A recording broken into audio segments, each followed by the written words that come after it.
This company was once worth $47 billion, and in just a few weeks, it almost collapsed completely. But what's even crazier is that the warning signs were always there. This is the story of WeWork. WeWork didn't start as a tech company. It started in 2010 when Adam Neumann and Miguel McKelvey had a simple idea. Take boring office spaces, make them beautiful, flexible, and social, and rent them out to startups and freelancers. At the time, it felt revolutionary.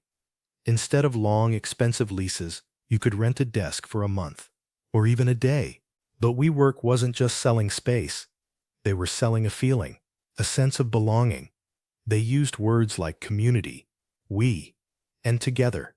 Their offices had free beer, modern furniture, open spaces.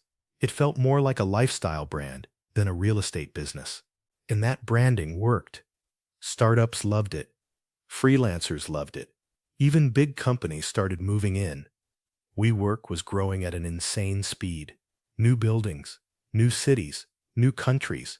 Then came the money. Huge investors like SoftBank started pouring billions into the company. And with every round of funding, the valuation kept going up. 10 billion. Until finally, WeWork was valued at $47 billion. But behind the scenes, there was a huge problem. WeWork called itself a tech company, but it wasn't. It was doing something very simple: renting buildings long-term and subleasing them short-term. And that's a dangerous game, because if customers leave, the company is still stuck paying rent for years. And yet, WeWork kept expanding, faster, bigger, more aggressive.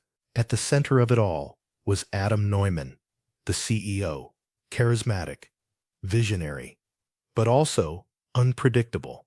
He believed WeWork could become more than offices. He talked about creating a global community, even a new way of living, but his behavior raised serious concerns. He spent company money freely, bought multiple luxury properties, traveled on private jets, and reportedly partied heavily. At one point, he even trademarked the word "we" and sold it back to his own company for millions of dollars. Still, investors kept believing, because the growth looked unstoppable. Until 2019, when WeWork decided to go public. The IPO filing revealed everything. Massive losses, billions of dollars burned, no clear path to profitability, and worse, the company's structure was chaotic. Adam Neumann had near total control. Even if he didn't own most of the company, investors panicked. The media turned on WeWork, and suddenly the story changed. From a revolutionary company to a risky, overhyped business. Within weeks, the valuation started collapsing. 47 billion turned into 20 billion, then 10 billion, then even less. The IPO was canceled. Confidence disappeared, and the company was running out of cash. Eventually, Adam Neumann was forced to step down. SoftBank stepped in to take control, and WeWork was left trying to survive. Thousands of employees were laid off. Expansion stopped, and the company had to completely rethink its future. WeWork didn't die, but it was no longer the same company. What was once one of the most valuable startups in the world became a warning story. A story about hype, about leadership, and about the difference between perception and reality. Because in the end, WeWork wasn't a tech company. It was a real estate business with a very fragile model. And when the hype faded, the truth became impossible to ignore. The lesson is simple.